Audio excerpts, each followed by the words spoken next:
Assalamualaikum warahmatullahi wabarakatuh. Sobat Cemen dimanapun Anda berada. Hari ini kita mendapatkan satu lagi sebuah kisah nyata yang diceritakan oleh seseorang bernama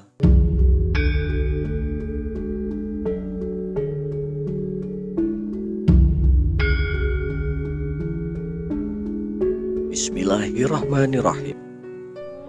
Bulan April tanggal 26 tahun 2021. Gue memutuskan untuk pulang ke kampung halaman di Jawa Tengah.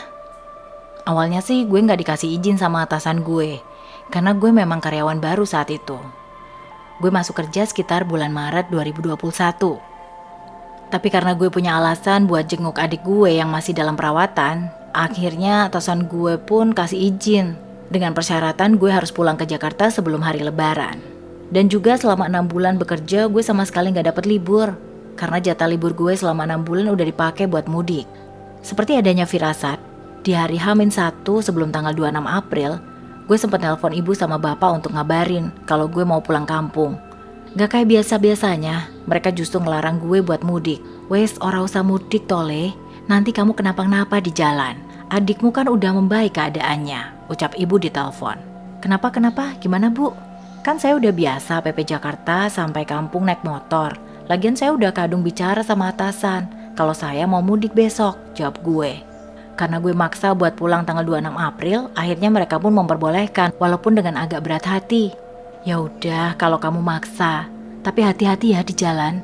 Takut ada penyekatan juga, namanya kan masih PPKM, jawab bapak. Singkat cerita, tanggal 26 April 2021, gue akhirnya berangkat dari Jakarta ke Jawa Tengah jam 10 pagi. Perkiraan gue bisa sampai di Semarang itu sekitar jam 10 atau 11 malam kalau kendaraannya santai. Baru aja sampai Bekasi, ban motor gue udah bocor. Sebenarnya sih mungkin itu sebuah tanda ya, supaya gue gak lanjut ke perjalanan. Tapi saat itu gue belum mikir sampai ke situ. Jadi setelah gue benerin ban motor gue tetap lanjut lagi. Gue tetap lanjut lagi perjalanan mudik gue. Karena faktor cuaca dan macet di jalur Pantura, mau gak mau gue harus beberapa kali menepi sekedar untuk meluruskan kaki yang kesemutan karena kelamaan macet, sholat juga, serta berteduh dari hujan. Setibanya di jalur Tengkorak atau jalur Alas Roban, gue lihat jam di tangan menunjukkan pukul 10 malam. Saat itu gue sempat ngomong dalam hati, aduh kayaknya kemalaman nih kalau sampai di rumah. Jam segini aja masih ada di jalur Alas Roban. Mungkin perlu sekitar kurang lebih 1,5 sampai 2 jam setibanya di sana. Oleh karena itu, gue langsung inisiatif lah menepikan motor sejenak dan berkirim pesan ke WhatsApp sama ibu untuk memberitahukan posisi gue malam itu sudah memasuki kawasan Alas Roban. Bu, Puji udah sampai di perbatasan Batang Semarang ya. Mungkin Puji baru akan sampai di rumah sekitar jam 12 malam. Setelah gue mengirim pesan singkat, gue kembali lagi melanjutkan perjalanan. Entah karena faktor ngantuk atau kelelahan, gue jadi gak terlalu memperhatikan jalan. Setelah berkendara hampir sekitar 15 menit, perlahan gue baru sadar kalau dari tadi gue cuma muter-muter di jalan yang sama. Hal itu gue coba pastikan lagi setelah gue dapat patokan sebuah warung gubuk dari anyaman bambu yang cuma diterangi lampu kuning redup berada di sisi kiri jalan. Gue sempat menoleh dan agak memperhatikan walaupun sekilas warung itu ditunggui seorang kakek-kakek bungkuk berpunuk yang sedang duduk di luar. Saat berpapasan mata, kakek itu dengan mata gue saling beradu pandang dan gue pun mengangguk, serta membunyikan klakson sebagai isyarat menyapa beliau. Sekitar kurang lebih 1 kilometer kemudian gue kendarai motor, ternyata warung gubuk yang harusnya gue udah lewatin tadi muncul lagi di depan gue. Perasaan gue udah semrawut saat itu antara panik, takut, bingung, ditambah badan yang lelah dan juga indikator bensin yang udah berkedip, menandakan bensin motor mau habis. Bikin gue mau gak mau ngeberhentiin motor gue di warung si kakek tadi. Assalamualaikum. Sapa gue 2 kali sambil tengok kanan kiri karena ternyata si kakek gak ada di kursi depan. Dan juga di dalam warungnya. Sambil gue nunggu si kakek, gue coba buka Google Maps buat memastikan jalan yang gue laluin tadi itu bener gak sih seharusnya. Karena sepanjang perjalanan masuk kawasan Alas Roban, gue emang gak menemukan ada persimpangan jalan. Tapi ketika gue lihat ke layar HP, ternyata sinyal X. Dan anehnya jam di layar HP sama di jam tangan gue pun ikut-ikutan mati. Kamu habis dari mana mau kemana? Suara kakek bungkuk tiba-tiba mengagetkanku dari arah belakang. Mau pulang kampung, Mbah, ke Semarang Selatan. Saya dari Jakarta, tapi malahan bensin saya habis dan saya nggak dapat sinyal di sini, ucap gue. Oh, begitu ya. Kamu udah melakukan perjalanan jauh, sebaiknya kamu minum dan istirahat dulu di warung Mbah, jawab si kakek sambil menyerahkan air mineral botolan. Gue perhatikan si kakek ini emang selayaknya orang biasa. Pakaiannya kaos warna putih, agak lusuh, dengan bawahan celana kain warna coklat. Beliau pun terlihat wajahnya ramah, dengan senyum hangat menawarkan setampah kudapan gorengan yang ia jajakan di warung. Ini kamu makan dulu gorengannya. Tadi kebetulan Mbah habis selesai goreng, jadi pas masih hangat, tawar si kakek. Dengan lahap gue langsung mengambil gorengan tahu dan singkong sambil berbasa-basi berbincang sama si kakek. Maaf Mbah, Mbah baru ya warungnya buka di sini. Soalnya saya baru lihat.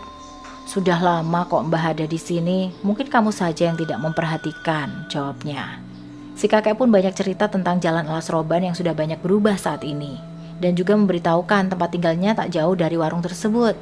Saat si kakek bercerita, mata gue juga sambil memperhatikan si kakek. Dan gue membatin, rasanya gak mungkin kalau kakek ini sebangsa demit atau setan penunggu Alas Roban karena keramahannya. Gue pun berusaha untuk positive thinking.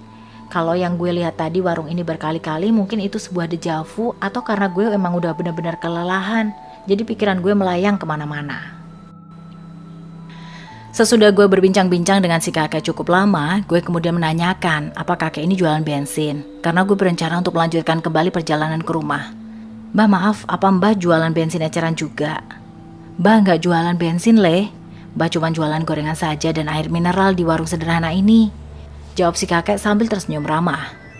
Sebenarnya gue mau nekat untuk tetap melanjutkan perjalanan, dan jika bensin motor habis, gue bakalan dorong motor ini sampai ketemu warung berikutnya yang berjualan bensin ecer. Tapi si kakek menahan gue. Le, jangan kamu paksakan lagi perjalanannya ya. Badan kamu sudah terlalu lelah. Di Alas Roban ini sulit ada warung yang juga berjualan bensin, apalagi sudah malam hari begini. Sebaiknya kamu bermalam saja di rumah Mbah ya. Besok pagi baru kamu bisa lanjutkan kembali. Lagian Mbah takut ada orang jahat di luar sana.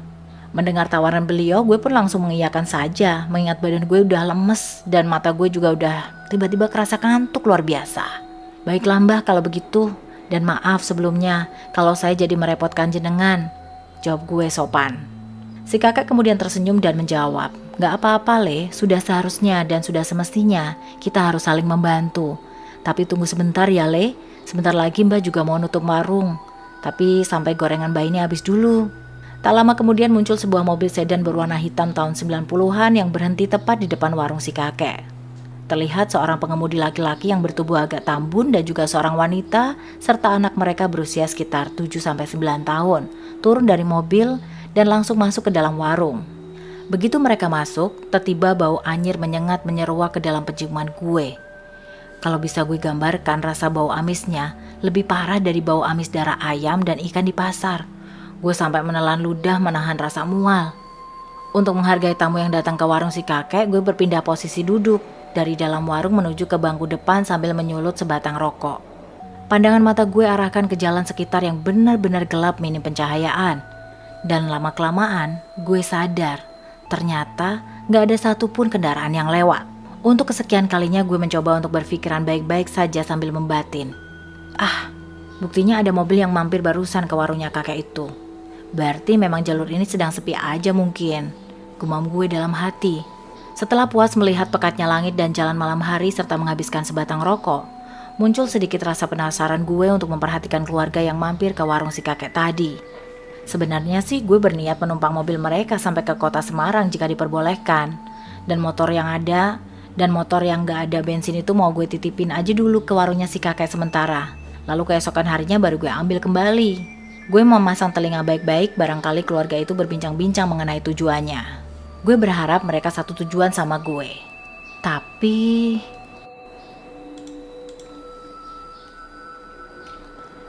entah kenapa sama sekali gue gak dengar ada suara percakapan di antara mereka. Gue semakin kepo dan gue coba untuk mengintip mereka dari balik jendela depan warung yang terbuka. Anehnya, bapak, ibu, dan anak itu pun melakukan posisi yang sama, yaitu mereka hanya duduk berdampingan dengan kepala tertunduk ke bawah tanpa bersuara satu patah kata pun. Setelah gue perhatikan lebih detail, wajah mereka bertiga sangat pucat. Dan kalau dipikir-pikir, pucatnya benar-benar mirip orang yang kurang darah atau bahkan mirip dengan seonggok mayat. "Jangan melamun, Le, nanti kamu kesurupan loh," ucap si kakek sambil menepuk bahu gue. Seketika gue terhenyak dan saat menoleh kembali ke dalam warung, 3 orang itu benar-benar udah ngilang sama mobil yang terparkir di depan warung si kakek. Gue langsung melongo antara bingung, takut, dan juga pasrah. Dari gelagatnya si kakek seperti udah bisa membaca pikiran gue yang udah mulai panik, takut, dan khawatir. Lalu dengan tenang ia ngomong, "Apa yang kamu lihat itu benar adanya, bukan mimpi. Warung Mbah itu sering didatangi sama arwah korban tabrakan. Gak usah takut ya, Le. Namanya juga kita hidup berdampingan dengan alam dimensi lain. Seharusnya kita ya takut dengan Gusti Allah Pangeran yang memberikan kehidupan," jawab si kakek santai. "Bantu Mbah ya, Le. Mbah mau nutup warung. Motormu masukkan saja ke dalam warung Mbah biar tidak ada yang mencuri," sambung si kakek. Gue dengan cepat memasukkan kamar ke dalam warung gubuk milik si Mbah dan segera membantu menutup warung. Sebenarnya ada tanya dalam hati. Bukannya tadi sisa gorengan di tampah si kakek itu terlihat masih cukup banyak. Lalu kalau yang tadi datang arwah penasaran korban kecelakaan, berarti sama saja gorengan milik si kakak itu masih utuh dong. Tapi gak tahu kenapa pertanyaan gue itu cuma berhenti di bibir saja.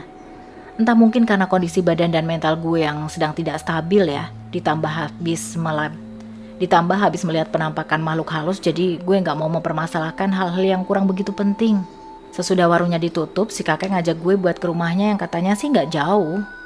Gue coba buat pakai senter di HP untuk penerangan jalan, tapi si kakek bilang, "Le, gak usah pakai lampu itu, nanti mengganggu yang lain. Pakai ini aja, Le," jawab si kakek sambil menenteng lampu minyak di tangan kanannya.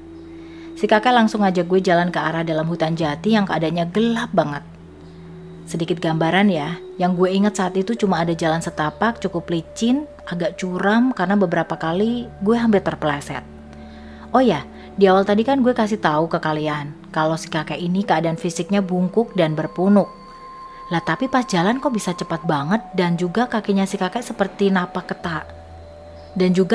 kakek ini seperti tidak napak ke tanah karena saat beliau jalan di depan gue tuh seolah nggak terdengar bunyi suara langkah kaki selain bunyi langkah kaki gue sendiri. Setelah melewati jalan setapak naik turun dan agak berkelok, akhirnya gue bisa ngelihat ada sebuah perkampungan yang bisa dibilang terang dan ramai banget. Pikiran gue menolak buat percaya masa ada kampung di tengah hutan, udah gitu ramai lagi. Pas gue masuk ke dalam gapura kampung, mata gue disuguhkan dengan beberapa dokar yang berjejer. Dan si pengemudinya langsung berkumpul asik berbincang satu sama lain. Lalu kemudian gue melihat ada pasar malam yang menjajakan barang dagangan di pinggir jalan. Suasananya benar-benar riuh ramai, selayaknya di pasar orang berdatangan sambil melihat-lihat barang dan juga ada transaksi tawar-menawar di sana. Keanehan berikutnya yang gue perhatiin adalah pakaian mereka ini bukan dari tahun 2000-an. Bahkan ada beberapa ibu-ibu yang memakai pakaian kebaya. Si kakek kemudian menunjukkan rumahnya yang bisa dibilang cukup luas, terbuat dari kayu jati. Beliau pun mempersilahkan gue masuk dan menyuguhkan air putih dari dalam kendi tanah liat. "Gimana, Le, suasananya di sini?" tanya si kakek sambil tersenyum. Gue hanya menjawab ala kadarnya saja, sambil menganggukkan kepala karena memang suasana hati serta pikiran yang carut-marut membuat gue agak malas bicara. "Le, kamu tidur saja di kamar itu. Silakan istirahat ya. Mbah mau ke pasar dulu membeli keperluan jualan di warung." "Oh iya, Mbah mau pesan. Jika Mbah sedang tidak ada di rumah, kamu jangan sampai keluar rumah ya. Kalaupun nanti kamu dengar suara riuh orang kampung, sebaiknya dihiraukan saja. Jika besok pagi kamu udah bangun dari tidurmu, lekaslah pulang ke rumahmu dan jangan lupa untuk berdoa sebelum bepergian," ucapnya sambil bersiap untuk keluar rumah. Sesudah dapat izin untuk menempati kamar kosong, gue langsung masuk dan merebahkan diri di atas anyaman tikar yang tersedia di kamar. Perlahan rasa kantuk mulai datang dan akhirnya gue pun tertidur. Entah berapa lama gue tertidur, gue tiba-tiba terbangun dengan suara sinden dan gamelan Jawa di luar rumah. Suara itu benar-benar jelas di telinga gue, persis seperti ada hajatan besar di sana. Gue yang penasaran pun mencoba mengintip keluar rumah dari celah yang terbuka. Dan mata gue terbelalak saat yang gue lihat adalah sekumpulan sedemit sangat mengerikan. Ada arak-arakan manten yang ternyata mereka semua adalah kumpulan pocong. Gue kaget dan sangat shock. Mulut gue sampai gak bisa berkata apa-apa lagi. Nafas gue ikut memburu, dan kedua bola mata gue masih memperhatikan keadaan di luar rumah yang sangat ramai. Belum selesai sampai di situ, kengeriannya, gue ingat betul sekeluarga yang datang ke warung si kakek pun ternyata ikut hadir dalam acara tersebut. Namun dengan tubuh dan kepala mereka sudah hancur berlumuran darah. Seketika muncul rasa mual dan pusing yang tidak tertahankan melihat pemandangan itu. Gue pun bahkan sampai tidak tersadarkan diri. Mas, tangio mas, ucap seorang laki-laki parubaya yang membangunkan. Pelan-pelan gue membuka mata. Ternyata langit sudah nampak terang. Dan gue benar-benar kayak orang kebingungan karena posisinya gue lagi tertidur di motor. Pas gue nengok ke belakang, ada pohon beringin gede banget. Mas, sejak kapan tidur di sini? Lebih baik mas tidur di pom bensin saja. Kalau di sini nggak aman mas, sambung lelaki itu.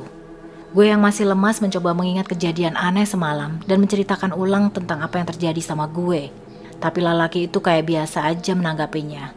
Ah, sudah biasa itu mas. Saya ya juga sudah sering melihat hal seperti itu. Kejadian mas ini bukan sekali dua kali, namun sudah puluhan kali. Beruntung mas dipertemukan dengan penunggu kakek-kakek atau yang disebut sesepuh di sini.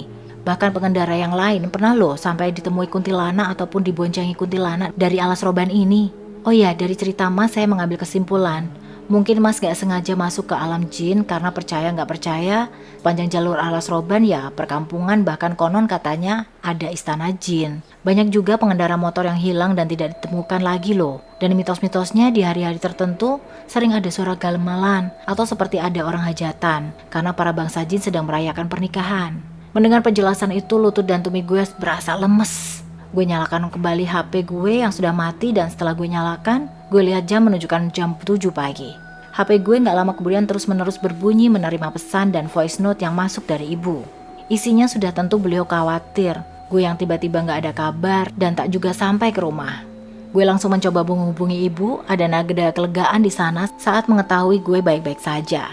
Gue berbohong sama ibu dan bapak kalau gue bermalam dulu di penginapan karena sudah terlalu lelah melanjutkan perjalanan. Gue memutuskan untuk gak mau bicara apa adanya, takut mereka jadi kepikiran.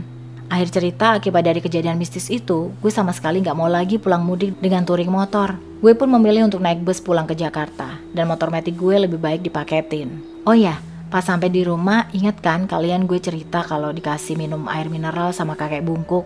Nah, begitu sampai di rumah, botol air minum itu pun berubah seperti botol kemasan air mineral yang sudah lama, dan isi airnya air kotor dengan banyak jentik-jentik nyamuk. Sobat Cemin, demikianlah. Semoga dapat menghibur kalian dan bisa membuat bulu kuduk merinding. Sobat Cemin, jangan lupa like, komen, share, dan subscribe supaya channel ini semakin berkembang dan bisa senantiasa memberikan cerita-cerita misteri, cerita-cerita horor, cerita-cerita mistis yang bisa membuat bulu kuduk merinding. Akhir kata, Assalamualaikum warahmatullahi wabarakatuh.